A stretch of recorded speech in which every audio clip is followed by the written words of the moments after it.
debate historiográfico sobre a antiguidade tem íntima relação com a própria realidade histórica da sociedade ocidental. Se eu falo, por exemplo, antiguidade clássica, tem que vir à sua cabeça somente Grécia e Roma antigas. A expressão antiguidade clássica não inclui qualquer outro povo que não seja o grego e o romano na antiguidade.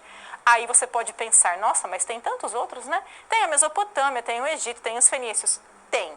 Mas o termo clássico se refere única e exclusivamente aos gregos e romanos na antiguidade. E não é um termo qualquer, né? Não é antiguidade qualquer, é antiguidade clássica. Veja só a pompa, a valorização, né? O quanto você enaltece esses povos, simplesmente, não é simplesmente, né? Por chamá-los de antiguidade clássica. Veja, já falei isso hoje. Não há leituras desinteressadas. Não é à toa, não é coincidência que é justamente o grego e o romano na antiguidade aquele que é chamado de antiguidade clássica. Vamos lá para a tela novamente. Aqui no século XVIII, final, né, do século XVIII, nós vamos ter Gibbon escrevendo esse texto que tem o título de A História do Declínio e Queda do Império Romano. Já dá para a gente entender qual era o objeto de análise específico desse historiador. Ou seja, ele não queria saber mais sobre como deu origem esse povo, ou sobre a fase de república, ou sobre a fase de monarquia. Não. Não. Aqui Gibbon vai trabalhar com o que desencadeou o fim, a queda e o fim desse Império Romano. Qual é a diferença do estudo que ele produziu? Há um amplo estudo comparativo de suas fontes, inclusive apontando contradições e inconsistência nessas fontes, algo que não era comum naquele contexto. Hoje isso é muito comum na produção historiográfica, mas lá no século XVIII não. Ele não se limita a fazer uma narrativa dos fatos passados, mas busca oferecer uma análise explicativa dos acontecimentos a partir de dinâmicas políticas, sociais e culturais. Aí nós temos o interesse, né? Pense só, ele vai produzir isso no século XVIII, ok? Rapidamente aí, o que acontecia no século XVIII? Revolução Industrial, imperialismo inglês, também, é o período da Revolução Francesa. O que é isso? É um período de grandes transformações. Naquele contexto, século XVIII, a Inglaterra era a maior potência do mundo. Contudo, também o período em que acontece a independência das 13 colônias da América do Norte, que se transformam nos Estados Unidos. Ok, Gibbon quer entender o que levou ao fim do Império Romano. Quais será que eram as questões que passavam pela cabeça dele? O que será que vai acontecer com esse Império Inglês, né? É a maior potência, sim, mas acabou de se ter a independência das 13 colônias da América do Norte. E um novo país se formou naquele continente, outrora chamado de Novo Mundo. Vamos lá para a tela, por favor. O que nós temos, então? O objetivo é entender as razões que ocasionaram o fim do Império Romano. Por quê? Qual era o seu presente? Como assim o seu presente? Qual era a realidade na qual ele vivia? E as questões que eram tidas como mais importantes naquele contexto que ele viveu, que é ali da terceira década do século XVIII até o finalzinho do século. A Inglaterra, a maior potência colonialista europeia, contudo, havia acabado de ocorrer a independência dos Estados Unidos. Nos estudos dele, ele chega à conclusão de que a ascensão do cristianismo teve uma importância fundamental para o declínio do Império Romano. Agora pense comigo, o que também acontecia no século XVIII, nós temos ali no século XVIII a eclosão do que nós chamamos de iluminismo. Iluminismo que vai, dentre outros fatores, discutir sobre esse obscurantismo religioso, que é uma expressão bastante utilizada naquele contexto, por sinal, desse domínio de mentes, dessa disseminação intelectual muito grande que tinha a instituição igreja. Gibbon chega à conclusão que o cristianismo teve um papel muito importante na queda do Império Romano. Qual era o seu presente, a sua realidade? Um movimento cultural, intelectual, artístico que questionava o poder da religião e principalmente das instituições religiosas. Não é à toa que ele chega a essa conclusão a respeito do Império Romano. É daí, lembre da provocação do fragmento do Guarinello. A história ela é produzida em uma época, de acordo com os anseios desta época, de acordo com as questões que nos são caras, nos são interessantes e nos trazem pulgas atrás da orelha nessa época. Fechamos esse bloco.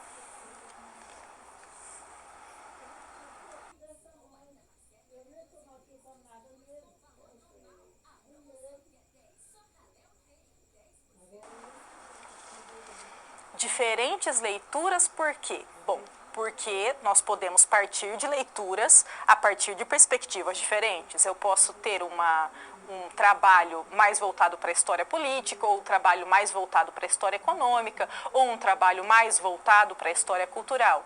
É claro que um trabalho que se volte mais para a história política não vai pura e simplesmente ignorar o aspecto econômico e o aspecto cultural. Seria impossível isso, mas o enfoque é mais para um do que para o outro. Vamos lá para a tela, por favor. O que nós temos então? Século XIX. O interesse pela situação política do Império Romano se acentua entre os historiadores europeus. Por que será que isso aconteceu? Século XIX, nós vamos ter o período de neocolonialismo ou imperialismo. Nós temos nações europeias aumentando os seus domínios territoriais, aumentando os seus domínios políticos, aumentando o seu domínio econômico em territórios muito para além da Europa. Nós temos no século XIX a criação desse conceito de romanização. Nós temos aqui dois pesquisadores que vão criar e disseminar esse conceito. É o Theodor Mommsen, né? Vamos colocar aqui, então, os nomes deles. Os dois, então, produzindo isso no decorrer do século XIX, e o Francis Haverfield. Minha letra bem feinha, né? Mas dá para você ter uma ideia. Francis Haverfield, que vão criar esse conceito de romanização. O que seria isso? Mecanismos utilizados pelos romanos para impor seus valores culturais aos povos conquistados. Vamos pensar nisso de novo. Século XIX é o século do imperialismo ou neocolonialismo, quando os europeus tentam impor os seus valores culturais, os seus valores econômicos, os seus valores de modo geral em outros povos, particularmente na Ásia e na África.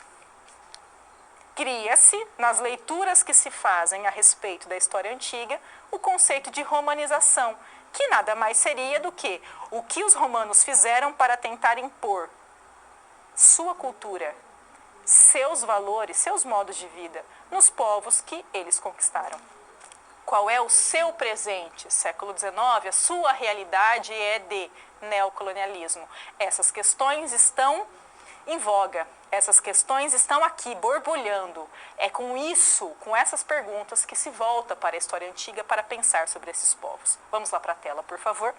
Nós temos, então, a lógica de legitimação. O que é isso? O conquistador inglês se vê como uma espécie de continuador da obra civilizatória dos romanos, à medida que o Império Inglês se considera um herdeiro da cultura greco-romana. É como se, lembre-se daquele conceito de bárbaro, que é criado na antiguidade para fazer referência a todos aqueles que não eram romanos, ok? É como se aquela dicotomia entre bárbaros e romanos da antiguidade se aplicasse agora. Os ingleses enquanto esses mais civilizados e os outros que foram dominados pelos ingleses como mais primitivos, como, entre aspas, bárbaros, e que então deveriam se subjugar a este poderio inglês. Daí essa expressão, o inglês como uma espécie de continuador. Ou seja, do mesmo jeito que na antiguidade os romanos levaram a civilização para os bárbaros, agora, no século XIX, os ingleses, com seu império imenso, leva a civilização para esses povos não civilizados que dependem, que necessitam dessa ajudinha por parte dos ingleses. Não há leituras desinteressadas. Nós temos a criação de um conceito, romanização, justamente no período de imperialismo. Claro, o conceito é criado a partir dali ele é disseminado, mas ele também faz com que se pensem em outras possibilidades. Não há um consenso, não é criou-se esse conceito, então é isso, tudo foi dito a respeito de Roma, acabou-se a discussão, fechou-se, está acabado. Não, criam-se outros conceitos. Vamos lá para a tela, por favor. Aqui nós temos, então, a crítica a essa romanização. Desconstruir a ideia de um mundo romano homogêneo, destacando as diferenças e particularidades que se observam nas distintas províncias romanas. Então, começa a se pensar que, pera lá, ainda que tenha havido uma tentativa de imposição, ela não foi uniforme, não há uma homogeneidade. E isso abre caminho para, vamos ver aqui, já no século XX, nós temos um movimento contrário, que é ali do Richard Hinckley, que ele vai ter essa profunda influência cultural que os povos dominados exercem sobre os romanos, modificando os seus valores, comportamento social e modelo político. Exemplos gregos, o que significaria isso? Significa mudar o viés. Ao invés de se ter algo unilateral, ou seja, o romano veio, dominou esses povos e impôs a sua cultura, nós temos uma questão dupla. Né? Existe uma troca cultural. O romano traz parte da sua cultura do mesmo jeito que recebe parte da cultura dos povos que ele subjugou. Em relação ao exemplo dos gregos, temos que pensar, por exemplo, na própria questão da religiosidade dos deuses romanos, da proximidade que essa divindade romana tem com as divindades gregas. Então, há um movimento de troca, de influência recíproca, mútua, e não algo unilateral. Perceba, é a história sendo produzida de modo diverso, de acordo com o tempo em questão, de acordo com as questões que estão em voga. Fechamos esse bloco.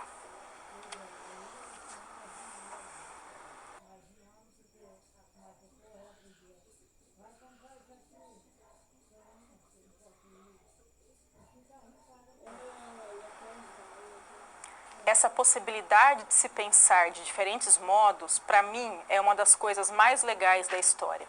Por quê? Porque, como já disse, o passado é impossível de ser reconstituído de modo integral. Não dá, é impossível. O que nós temos são leituras deste passado. Leituras que são feitas a partir do trabalho com fontes. Então, a história é uma ciência baseada em pesquisa, em fontes, em interpretação. Mas há formas diferentes com as quais você pode trabalhar essas fontes e criar essa interpretação a respeito do passado. Nós vimos, por exemplo, o conceito de romanização. Data do século XVIII, um período em que nós temos a independência dos Estados Unidos e que isso era uma questão que trazia questões na época. Então, vamos nos voltar para o passado para entender o que aconteceu para que esse império tão imenso da antiguidade, que foi o Império Romano, acabasse. Por quê? Porque é num contexto em que uma ex-colônia da Inglaterra se tornava uma nação independente. É com esse olhar que se volta para o passado para tentar entender este passado. Agora, no século XIX, século XX, começa a se ter os processos de descolonização. Novas nações vão surgindo. Depois desse processo de neocolonialismo e de imperialismo, com essas questões que se voltam novamente para o passado. Vamos lá para a tela, por favor. Então, novas leituras, um novo olhar para a antiguidade influenciada pelos processos de descolonização que ocorrem na Ásia e na África a partir da década de 1960. O que se espera com isso, né? A busca de processos semelhantes. Então, de que modo essa questão de formação de novas nações agora, a partir de 1960, faz com que nós pensemos, elaboremos perguntas que nos possibilitam voltar para o passado e tentar entender esse passado a partir de outras questões, mas sempre destacando, esse passado ele já aconteceu. O que muda é o modo como nós nos voltamos para ele. O que muda são as questões que nós elaboramos para pensar sobre este passado. Vamos lá para a tela novamente. Aqui, então, produção de discursos. Destaca não só a preservação dos valores culturais locais dos povos dominados pelos romanos, mas sua crescente influência sobre a produção cultural da metrópole. Veja só, ao invés daquele conceito de romanização, em que se pensa que os romanos conseguiram impor a sua cultura de modo integral, nós temos aqui uma ideia de troca, uma ideia de algo de mão dupla. Então, do mesmo jeito que os romanos acabaram pegando, digamos assim, determinadas características desses povos que eles conquistaram, esses povos conquistados também pegaram determinadas características dos romanos que lá estavam. Então, nessa ideia de encontro cultural, de troca cultural, ainda que parte desta troca cultural tenha ocorrido no sentido de imposição. Mas por que será que essa leitura acontece? Porque nós estamos falando sobre um período, então, segunda metade do século XX, em que novas nações começam a surgir depois desse processo de imperialismo ou neocolonialismo. Veja, nós temos a ideia de essas novas nações, por mais que tenha a sua história modificada por meio desse imperialismo, por meio dessas nações europeias que se impuseram nesses territórios, eu não posso falar que tudo nessa cultura foi alterado. Eu não posso dizer que o continente africano como um todo, a partir do momento em que teve início o imperialismo e a consolidação do imperialismo, deixou de ter uma história própria e passou simplesmente a seguir a história inglesa, ou a história francesa, ou a história belga. Eu tenho determinados aspectos desta cultura belga, dessa cultura inglesa, dessa cultura francesa, dessa cultura europeia que vai se impor no território, mas eu tenho também a permanência, a resistência, a sobrevivência de aspectos dessa cultura local que vão continuar existindo, que vão continuar ali, ainda que modificado. Daí se volta para a antiguidade para pensar nesses impérios da antiguidade. Por mais que tenha havido uma imposição militar, uma conquista territorial, não há como afirmar que somente a cultura romana prevaleceu. Há um processo de troca entre esses romanos que dominaram e os povos subjugados, ou entre os egípcios que dominaram e os povos subjugados, e assim por diante. Vamos lá para a tela, por favor. De modo resumido, o que nós temos então nessa história da história sobre a antiguidade, né? Que é a tal da historiografia. Inicialmente, um movimento que se desloca da narrativa dos feitos dos grandes homens para uma história política. Note aqui, né? Feitos dos grandes homens. Sim, nesse momento não se falava sobre a questão da história das mulheres, por exemplo. Então, os grandes homens, os grandes heróis, é a expressão que nós vamos ver mesmo nesse sentido, né? Por que isso acontece? Porque isso data do século XIX, basicamente, momento em que nós estamos falando sobre as consolidações das nações modernas. Então, na consolidação das nações modernas, as questões que mais estavam em voga, que mais geravam curiosidade, demandas, anseios por parte dos pesquisadores, era isso. A narrativa dessas grandes pessoas, desses grandes cargos políticos, grandes heróis militares, e uma história política. Na sequência, nós temos o foco que passa para as dinâmicas econômicas. Pense um pouquinho, por que será isso, né? Porque nós temos daí a consolidação do regime capitalista, nós temos daí a consolidação da Revolução Industrial, nós temos a partir dali um boom de produção que nunca tinha havido na história. Então, as leituras passam a ter esse viés mais econômico, quando se voltam para entender o passado. E, em seguida, nós temos esse destaque dado à história do cotidiano, que é, por exemplo, algo que vem desse diálogo com outras ciências, a antropologia, a sociologia, a arqueologia, e também essa tentativa de perceber outros sujeitos históricos. O exemplo que eu já dei aqui. Em outros momentos da história já existiram autoras, escritoras, artistas, mulheres, mas não foi dado interesse a elas, não se voltou os olhos para elas. Agora começa a se pensar mais sobre, será que tinha pintora ali, alguma pintora mulher também nesse período? Olha, essa escritora era mulher nesse contexto. Gente, tinha essa filósofa aqui no meio, hein? Ela sempre existiu, mas as perguntas dessas que elaboram essa narrativa, que se voltam para as fontes, não incluíam essas mulheres, não incluíam essas pessoas. agora começa a incluir. Daí, então, essa narrativa que se aproxima mais do cotidiano, das questões sociais, dessas questões de sociabilidade, diferenças, sujeitos históricos e assim por diante. Fechamos esse bloco.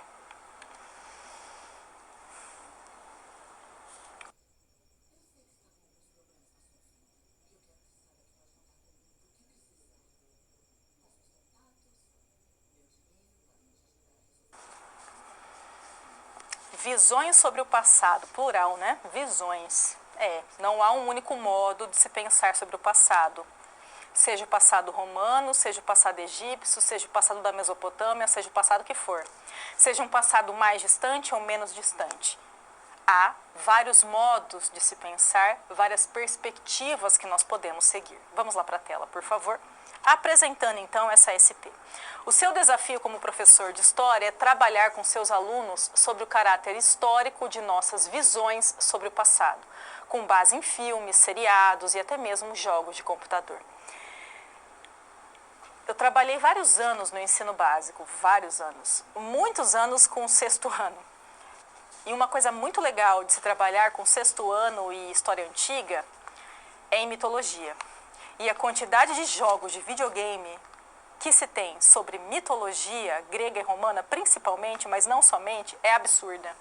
A quantidade de coisas que esses alunos, essas alunas dessa faixa etária sabem sobre mitologia antiga a partir de jogos é absurdo.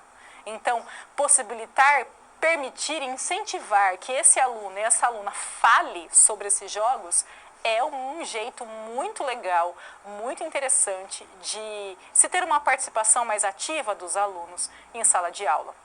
Se você tem filho, filha, sobrinha, vizinho, qualquer coisa nessa faixa etária, com certeza você já ouviu falar sobre jogos nesse sentido, porque eles são muito populares, inclusive. Vamos lá para a tela, por favor. Então, as produções de filmes, seriados, jogos de computador se utilizam de elementos historiográficos ou arqueológicos que são incorporados à cultura popular e ao senso comum. É claro, uma estratégia de legitimação de uma visão de mundo, algo que eu falei aqui várias vezes, né? Não há uma leitura desinteressada. Então, sempre essa escolha é feita por algum motivo, né? Se conhecer mais sobre a mitologia da Grécia e de Roma Antiga não é à toa, é porque se fala mais sobre ela, é porque se valoriza mais essa cultura. É isso. É um viés eurocêntrico que ainda existe na nossa leitura sobre o mundo. Agora, jogos de computador podem aproximar esse aluno dessa realidade. Pense, por exemplo, que quando ocorreu o incêndio da Catedral de Notre-Dame em Paris e toda a restauração que está se fazendo nessa catedral até agora, se valeu, dentre outras coisas, de um jogo de videogame em que havia essa catedral por conta do quão detalhado, do quão bem feito era esse jogo de computador. Então, pessoas que estão trabalhando na restauração dessa importante catedral, que estão, inclusive, pesquisando e se valendo de um jogo para tentar restaurar aquela arquitetura, aqueles artefatos, do jeito que eles eram originalmente. Isso diz muito também. Isso é um jeito de aproximar esse período histórico da realidade dos nossos alunos por meio desses jogos. Vamos lá para a tela, por favor. Aqui, a citação, né, de um filme. O filme Cleópatra, da década de 60, especificamente do ano de 1963, em que o poder da mulher é representado como dependente de uma figura masculina. Ver isso soa absurdo, né? Afinal de contas, trata-se da Cleópatra, né? Então, se retratar a Cleópatra como uma mulher submissa à figura masculina, não faz sentido algum. Agora, pense um pouquinho. Quando esse filme foi produzido? Anos 60. Nós nos voltamos para o passado de acordo com o nosso presente, de acordo com nossa realidade. Anos 60 é um período de submissão da mulher em relação aos homens. Significa que todas as mulheres eram submissas, que a professora Fabiana está falando isso em sala de aula? Claro que não, não é isso que eu estou falando. Estou dizendo que o que era considerado bom, correto, era que a mulher fosse submissa primeiro ao seu pai e depois ao seu marido. É nesse contexto em que esse filme foi produzido. Então, ainda que é um filme que tem como protagonista Cleópatra, uma das mulheres mais importantes da história, se produz essa mulher enquanto uma mulher que depende de homens. O filme Cleópatra diz mais da época em que foi produzido, ou seja, dos anos 60, do que da Cleópatra que existiu lá na Antiguidade.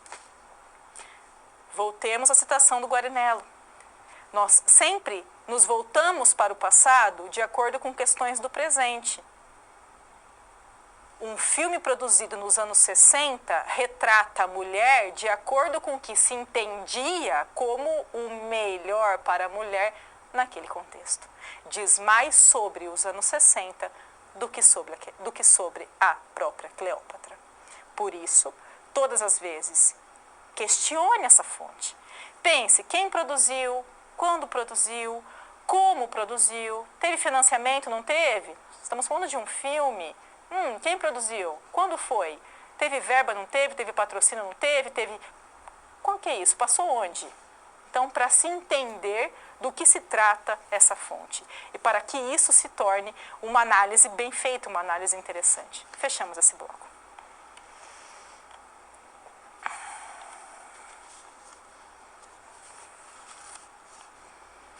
Falamos tanto isso hoje, então vamos para a tela, por favor, para que você pense a respeito desta breve citação.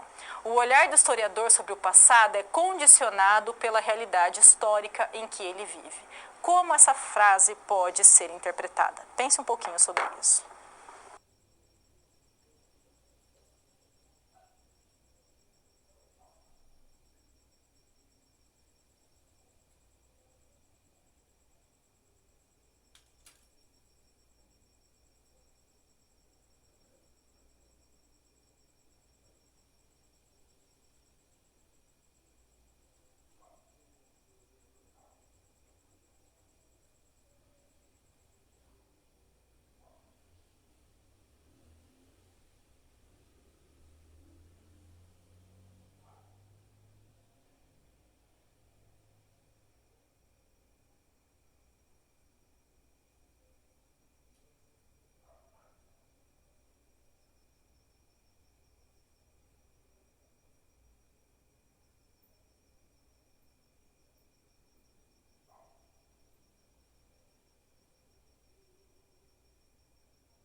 me valendo então de coisas que nós discutimos hoje.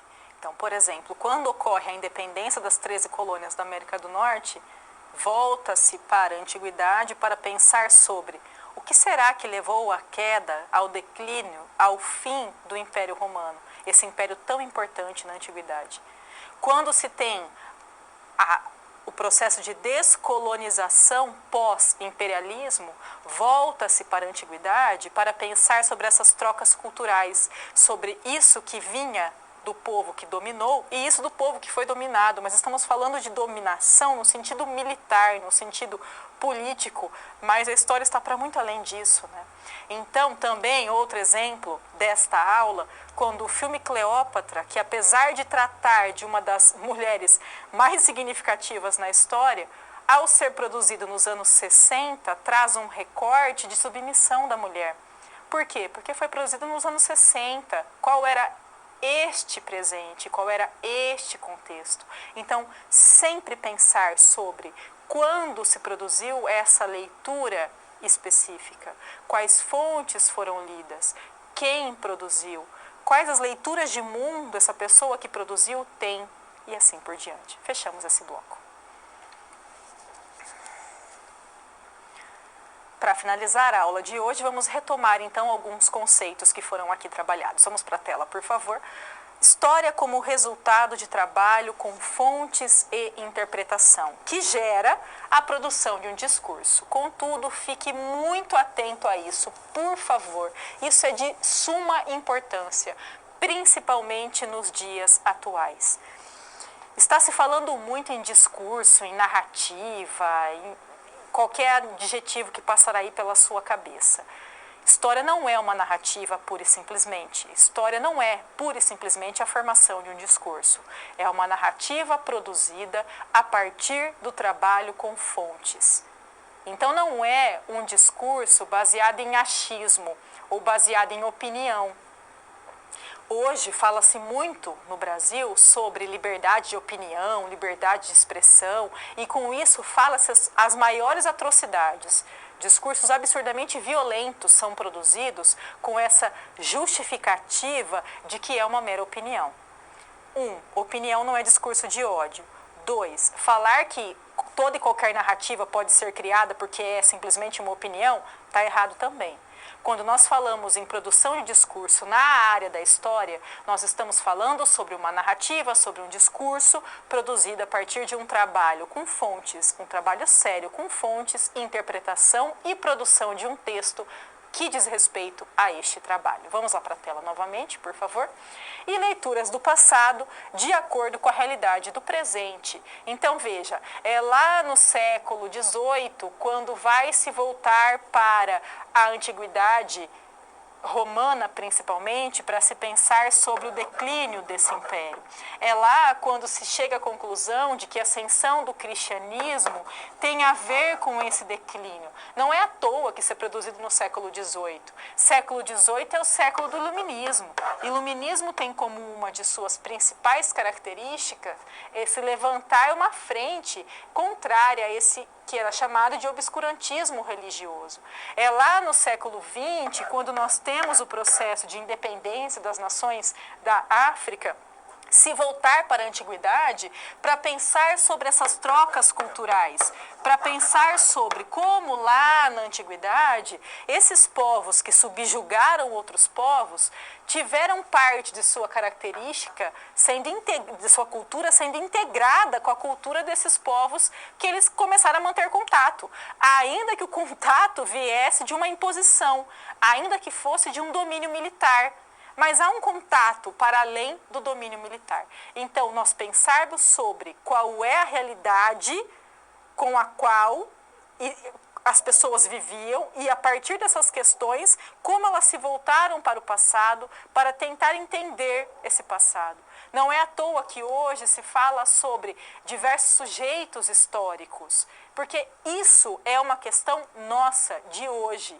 E daí, com essa questão nossa de agora, nós nos voltamos para outros tempos, outras sociedades, outras realidades com isso. E essas pessoas começam a aparecer nos trabalhos que são desenvolvidos na área da história e em outras ciências também. eu espero que você tenha gostado dessa nossa primeira aula, que foi bastante teórica, né, falando sobre conceitos, sobre interpretações, sobre historiografia da história antiga, e que você participe também das nossas próximas aulas. Tchau, tchau. Até mais.